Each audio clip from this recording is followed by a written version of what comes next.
Hello, xin chào các bạn đã quay trở lại với review 5 phút. Như vậy, sau một thời gian vắng bóng trên màn ảnh nhỏ, siêu phẩm hoạt hình 3D mang tên Tây Hành Kỷ đã chính thức công bố trailer và lịch chiếu mới nhất. Không chỉ nâng cấp về đồ họa, kỹ xảo nội dung trong phần niêm phiên sắp tới cũng được đánh giá là vô cùng cuốn hút. Và không để các bạn phải đợi lâu, nhà sản xuất đã đính chính lịch chiếu phần 5 Tây Hành Kỷ sẽ bắt đầu phát sóng từ ngày 2 tháng 8 vào 10 giờ sáng thứ Tư hàng tuần. Trong khi ở cuối phần 4, một mớ ngổn ngang vẫn chưa được giải quyết, cuộc chiến tại Thiên Cung với sự xuất hiện của ám ảnh giáo tổ do Đế Thích Thiên mời sẽ là một biến số. Sau khi Đế Thích Thiên thành công đánh thức Nguyên Thủy Thiên Tôn, hắn ta đã tạo ra trở ngại lớn với Tôn Ngộ Không và đội quân Thiên Đình. Đám ám hồn vừa thất thế, thấy được ám ảnh giáo tổ của bọn họ sắp xuất quan thì như hổ mọc thêm cánh. Bất ngờ, sĩ khí tăng mạnh, cắn trả lại thiên binh thần tướng. Ở một nơi khác, sau khi Ngao Tuyết đồng quy vu tận cùng Cổ Long thì đám thầy trò Đường Tam Tạng cũng theo hắn nhảy xuống vực sâu vạn dặm.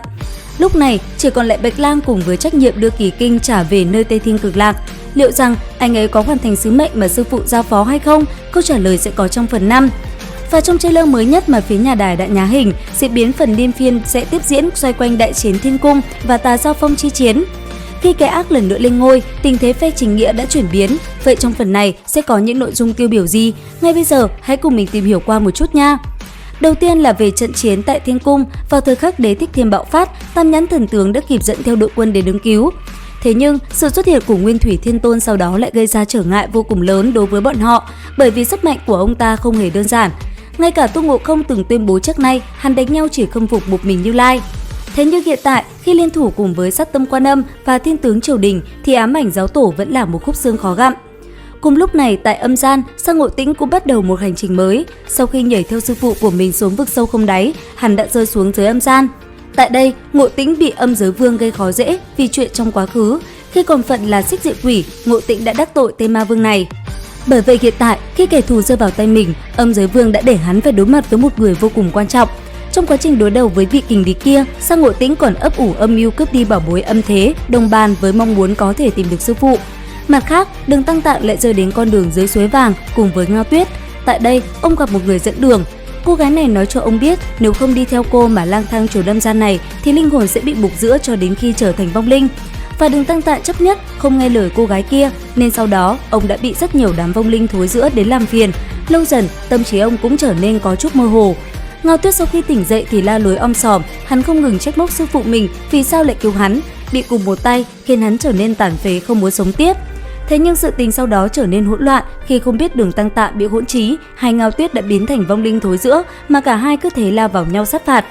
Và cũng trong lúc này, ở một không gian khác, Chưa Bắt Giới sau khi nhảy theo sư phụ đã rơi xuống đại đạo nhân gian. Vì vô tình cứu mạng một người bị sơn tặc bắt nạt, Chưa Bắt Giới được dân làng ở đó tôn lên làm người bảo hộ yêu quái. Thế nhưng cũng từ đây, Bát Giới bắt đầu quá trình trừ yêu và gặp vô số rắc rối khi tự lấy đá đập chân mình. Ở lại đó một thời gian, vì xem thường lời hứa ban đầu, hắn đắc hại khổ người bản địa tin tưởng. Cũng chính vì lý do đó, Chưa Bắt Giới bị dính lời nguyền tuyệt mệnh. Có thể nói đám thầy trò Đường Tăng không ai là không rơi vào hiểm cảnh. Lúc này tại nhân gian, Bạch Lang cùng Tiểu Vũ rốt cục cũng thoát khỏi đám yêu quái. Sau khi tiếp tục hành trình dang dở đi về trạm tiếp theo để hoàn thành sứ mệnh trả lại ngọn lửa vĩnh hằng thì Bạch Lang bắt gặp một tên cứng đầu như mình là Nhất Lang. Cả hai đã xảy ra một cuộc hỗn chiến vô cùng gay cấn và rất may bằng vào thực lực của mình, Bạch Lang đã thu phục được Nhất Lang. Cũng chính vì thế, Nhất Lang đã cùng hắn đồng hành trên con đường gian nan trả Kỳ Kinh về với nơi Tây Thiên Cực Lạc. Như vậy, nội dung phần 5 Tây Hành Kỷ là một cuộc hành trình dài giữa chính nghĩa và cái ác, những cuộc đối đầu gay cấn sẽ xuyên suốt nội dung phim. Và các bạn yên tâm là bất kể đồ họa, hình ảnh, âm thanh cho đến nội dung sẽ không làm chúng ta thất vọng bởi vì nhà sản xuất đã nâng cấp hết thảy. Trên đây là thông tin lịch chiếu và một vài hoạt cảnh chính sẽ xuất hiện trong phần 5 Tây Hành Kỷ. Các bạn có yêu thích bộ phim này không? Cùng mình đón chờ siêu phẩm vào ngày 2 tháng 8 tới nhé!